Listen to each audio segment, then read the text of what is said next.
why writers are on the fence in the streaming era, and why are they preparing a strike? Because that's where we are. They are preparing a strike.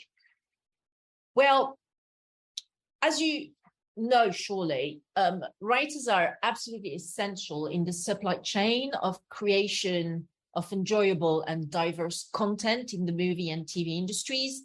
Yet some of them are very much disgruntled at the moment, in particular in the United States. And their concerns seem to stem from the disruptions imposed on their working conditions, in particular by streaming platforms, which now produce their own content via either feature films or series, and therefore use the services of streamers. So, as I said, the writers' concerns seem to stem from these disruptions imposed by the streaming platforms, the streamers, which also use writers' services to create their own content. So let's dive into this issue, the changes that caused it, and what may happen next. So first, let's put things into context. The role of writers in motion pictures and TV is essential. And first, let's have a look at the dichotomy between development versus production. Well, at the inception of every picture lay underlying rights of one sort or another. These rights may be manifested in the form of a published novel like The Godfather, or an autobiography such as Raging Bull, an unpublished stage play such as Casablanca, a pre-existing film, Ocean's 11, or television series such as Mission Impossible. Even a person's life story, Gandhi, a song, Frosty the Snowman, a graphic novel like The Batman, a toy such as the Lego Movie, a board game such as Clue, a video game such as Tomb Raider, or more recently, The Last of Us, or even a mobile phone app, The Angry Birds movie. Other films are based on the rarest of all forms of underlying rights, an original idea. Of course, that original idea may be set within the context of historical events, either loosely, such as Singing in the Rain, or more directly, such as the film Chinatown, and might also be inspired by actual people from history. Let's look at Citizen Kane, for example. In broad strokes, the underlying rights being acquired as the basis of a motion picture could be founded in copyright, trademark, personal rights. So these are the US law rights of privacy and publicity. And also these underlying rights could be founded on implied contract. A combination of all these rights may arise on certain film projects. These underlying rights need being acquired via assignment in order to become part of a chain of title. So a chain of title review should be a component of any acquisition of underlying rights. At its essence, this means identifying the genesis of the idea upon which the motion picture is based, then tracing each link in the chain of ownership to ensure that the rights were properly transferred and are not subject to any restrictions or encumbrances that would impair the film producer's ability to produce and exploit the motion picture. The first step is identifying the source of a project. Where did the idea come from? It could be a completely original concept dreamed up by a producer or pitched by a writer, or it may be an original take on a published work or of media, art, or entertainment. Either way, it would be advisable to enter into an agreement with the originator of the idea. And if a project is based on pre-existing intellectual property, then permission will also need to be obtained from the owner of that intellectual property. In addition, if the pre-existing intellectual property is based on the lives of real people, then, to the extent those people are going to be depicted in the motion picture, a signed release will need to be obtained from them in compliance with the rights of privacy and publicity. It is of paramount importance to build a solid chain of title throughout development. How do you secure those underlying rights? Well, the first step is to enter into a motion picture literary rights option/purchase agreement. Once the necessary chain of title analysis is conducted and the determination of which rights need to be acquired done, the film producers and their legal team will need to construct a deal to acquire those rights.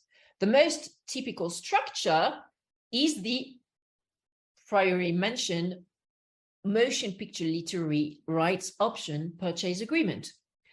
At its essence, an option is a grant of an exclusive right to purchase specified rights from the seller for a specified period of time on specified terms. For example, a producer may pay a book author $5,000 for an 18-month exclusive window wherein the producer may purchase all motion picture and television rights in the book by paying the author an amount equal to 2.5% of the budget of a picture, less the option fee already paid and already mentioned, $5,000.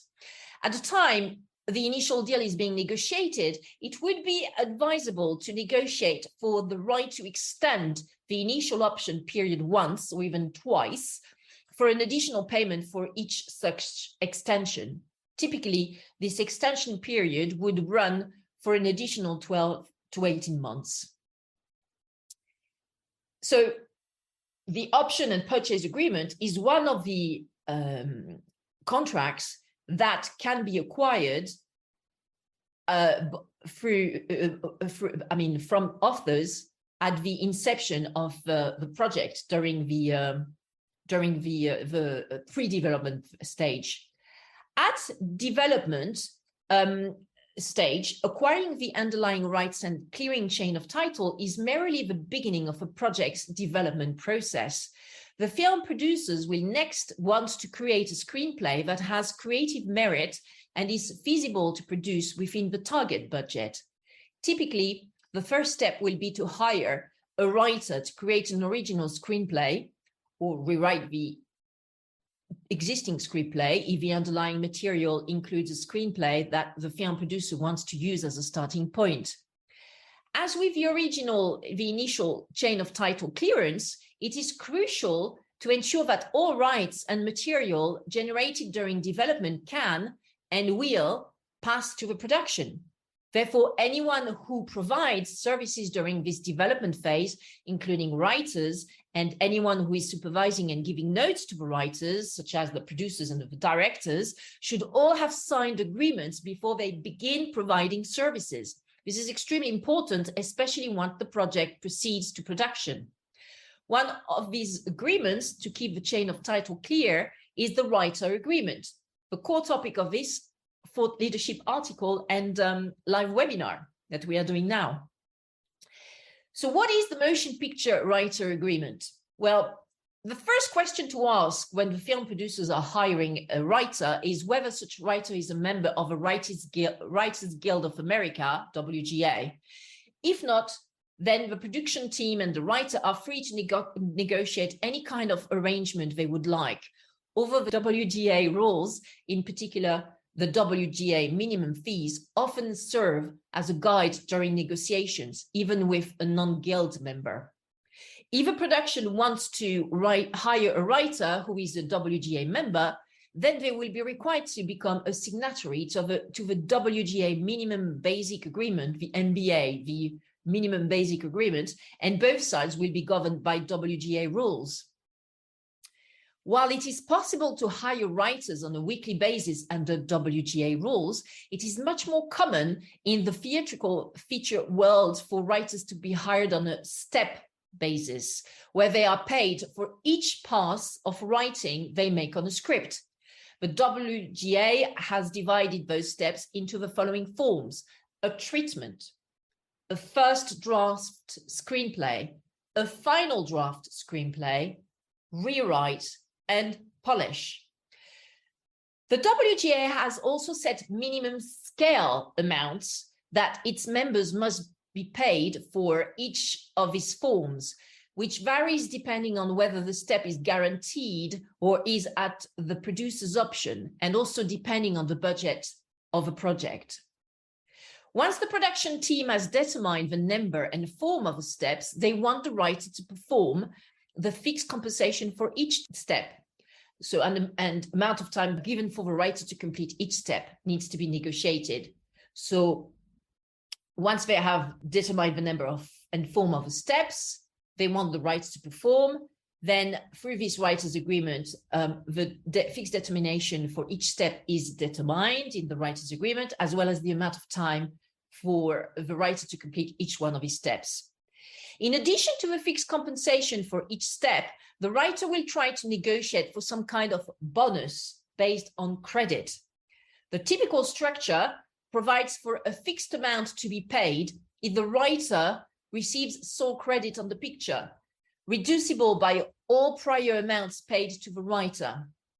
So therefore, the fixed compensation for each writing step actually paid, plus a back-end participation equal to 5% of the net profits of the picture. So the bonus they are trying to negotiate, usually in a typical deal, is when the writer's got sole credit, is fixed amount to be paid minus the prior amounts paid for each step executed by the writer, plus also a back-end participation, which is usually equal to 5% of the net profits of a picture. So this bonus can actually be quite chunky if you are the sole writer. The writer will also ask for the first opportunity to render writing services on sequels, remakes, and other derivative works, and for the right to receive passive royalties if they are not engaged to provide services on such derivative productions. So all these negotiations are done within the writer's agreement at this stage, right? Pre-production, of course. So now let's have a look at the second dichotomy in the media and entertainment business, which is motion picture versus scripted TV. So far, we have described the writer's contractual arrangements as they apply to the motion picture development and production cycle. Let's turn now our focus away from the theatrical feature film industry and towards scripted television as a medium. There are two key consistent characteristics of scripted television programming, which are essential to understanding the web of deal structures that bind the scripted television industry together. First, television is a writer-driven medium. Let's compare the role of a writer in television to that of the writer in the theatrical feature film industry.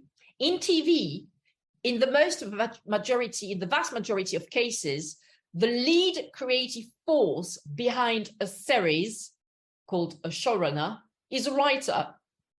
This is in contrast to feature films, where the director is typically the auteur, creative force behind a production. So in television, most of the accredited producers of a series are writers who shepherd the project throughout its life cycle. Successful showrunners include Ryan Murphy, Shonda Rhimes, Jill/Joey Soloway, and Lena Dunham.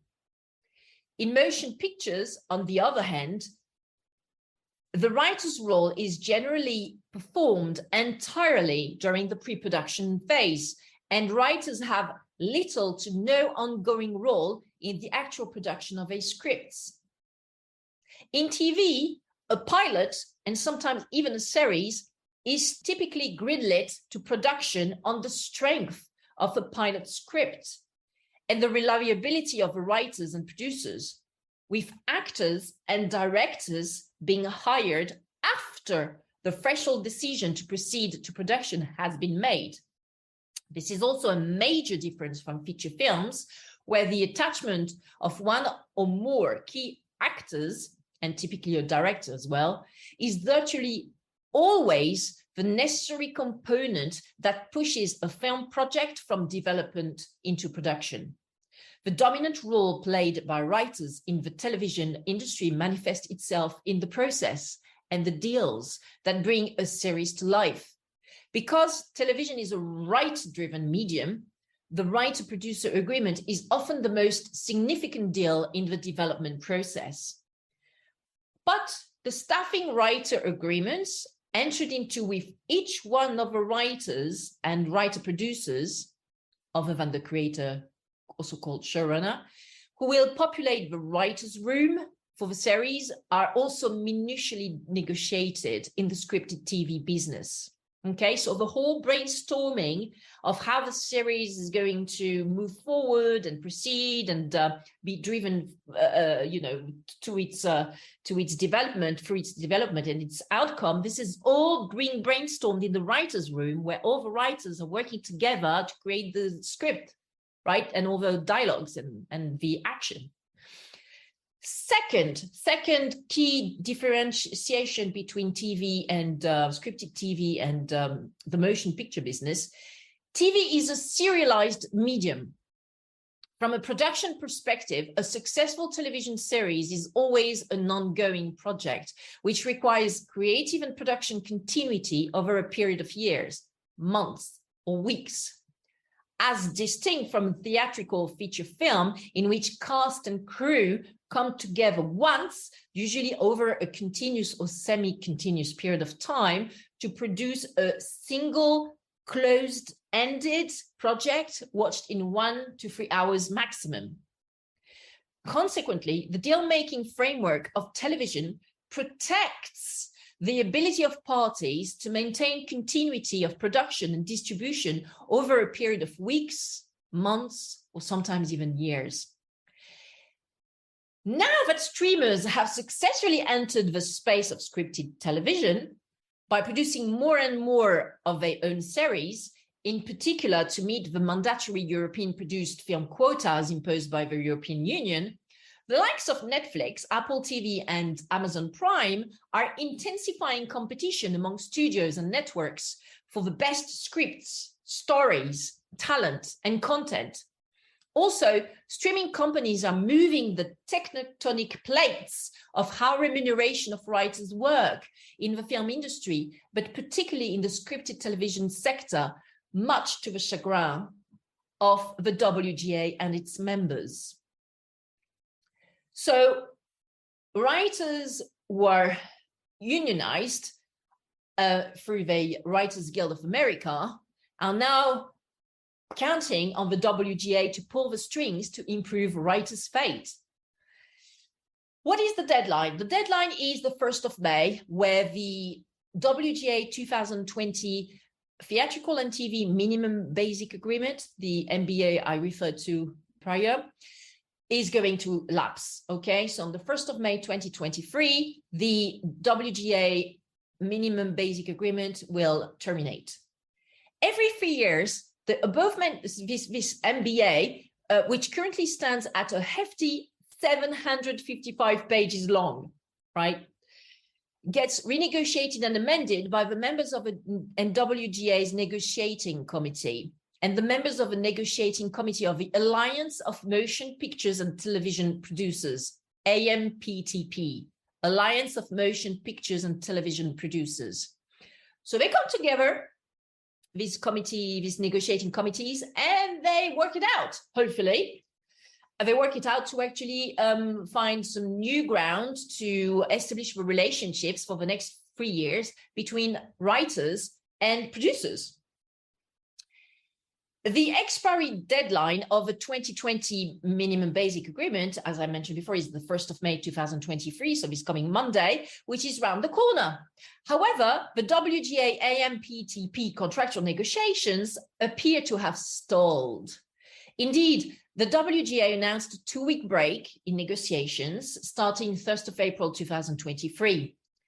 Negotiations were slated to pick up again the week starting 17th of April 2023. Interestingly, the WGA AMPTP negotiation is the first of 3 contract negotiations with entertainment unions. The Directors Guild of America, the DGA, will start negotiations on 10th of May ahead of a contract expiration on the 30th of June 2023. The Screen Actors Guild, SAGA, Screen Actors Guild of America, contract with AMPTP will also expire on the 30th of June 2023. So we have these three negotiations looming, the one with the writers, which is going nowhere, and the one with the directors and the actors, which are profiling themselves in the very near future. So the producers guild is, and the producers are quite busy at the moment, negotiating, hopefully negotiating. An authorization of strike to be ordered by the WGA has now been granted. The WGA and its members have grievances, and anger has been boiling for a while now. Already in late 2007 until the beginning of 2008, which coincided with the last worldwide financial crisis and collapse, I'm sure you remember, 2008 financial crisis. So in late 2007 until beginning of 2008, a writers' strike took place for 100 days in the United States, almost a quarter, bringing a Hollywood production to a screeching halt. If you don't have writers in the writers' room, then no script is being written, therefore no script and dialogue is being given to the actors and directors, and therefore no episodes can be shot and filmed. So everything just stopped. The writers are really at the beginning of a supply chain, and they are absolutely essential in the function of a Hollywood machine. Then 4 years ago, on the 22nd of April 2019, more than 7,000 WGA members fired their agents en masse in a display of solidarity at the start of the WGA's historic 2-year campaign to reshape the talent agency business that still is playing out today, emboldening the Guild in its ongoing negotiations with the studios and streamers for a new film and television minimum basic agreement. 5 days before the mass firings in 2019, the WGA filed a lawsuit against the big four talent agencies of the time, which were and still are CAA, WME, UTA, and ICM Partners, although ICM Partners now has been acquired by CAA. So the WGA filed a lawsuit against those talent agencies that sought to establish that packagings in which the major talent agencies were paid fees by production companies to package the creative elements of a project were illegal under California and federal law. 3 of the 8 named plaintiffs in the case, Meredith Stein, Ashley Gable, and Derek Hughes, now serve as members of the WGA's contract negotiating committee, with Ms. Time being elected president of the WGA West 6 months after the last of the major agencies finally agreed to give up packaging fees in February 2021. So why are the WGA and its members angry? On the 14th of March 2023, the WGA released a statement complaining that, driven in large part by the shift to streaming, writers are finding their work devalued in every part of the business. According to the WGA, while company profits have remained high and spending on content has grown, writers are falling behind. The companies have used the transition to streaming to cut writer pay and separate writing from production, worsening working conditions for series writers at all levels. On TV staffs, most writers are working at minimum regardless of experience, often for few weeks, or in mini rooms, while showrunners are left without a writing staff to complete the season. And while series budgets have soared over the past decade, median writer-producer pay has fallen. In comedy variety, writers working for streaming services, which are now the primary platforms for entertainment content, lack the most basic protection of minimum basic agreement minimums. For screenwriters, compensation has also stagnated over the past 4 years. Their pay is often stretched out over many months and can be held hostages by producers' demands for free work. particularly for screenwriters working at or near MBA minimum, these conditions are untenable. So this statement is quite punchy and does set out rather, in a raw way, what the situation is like in Hollywood for writers at the moment. If you're not a showrunner, and even if you are a showrunner, you're going to suffer as a writer. That's more or less what it's saying, even if you are in the feature film business. So streaming studios have reshuffled the cards, disturbing the old set ways of the TV business by giving short orders to writers for usually 8 to 9 episodes rather than 22 to 23, as is customary in linear TV. The streamers have also separated writing from production and are also not relying on any season calendar, which in the television series cycle runs from September of each year to August of the following year. So it really is like a very well-established cycle of all these series coming through. They do the pilot. If the pilot works, but they present then in New York at a convention where all the series are being presented. If the pilot works, then it's going to be produced, in 8, 9 episodes or 20, 23 episodes. And then, the season kicks off and go into production, et cetera, et cetera. So this whole well-established set ways of doing things, and the streamers, they don't care. They absolutely don't care about this. They don't have a calendar. They do whatever the heck they want. Streaming companies are, to a degree, yes, entertainment companies, but they are tech companies. So they want efficiency, right? And efficiency doesn't always mean giving a nice and cushy life to writers. So to conclude, the WGA and its members want more money, elegantly described in the statement as writer compensation and residuals from features in theaters or on streaming platforms. And they also want more job security, as well as an end to the mini rooms, which are a smaller number of writers in the writer's room. Other demands relate to increasing contributions to writers' pension and health funds, as well as getting ahead of burgeoning technologies like artificial intelligence that are perceived as threatening writers' jobs. Apparently, writers in America are already thinking that the likes of ChatGPT will take over the jobs. I personally doubt this, but probably, yes, artificial intelligence, in particular relating to writing content, may increase the speed at which scripts are being turned around. But you will still need some human beings behind those these artificial intelligence solutions to triage the output and also put in the prompts.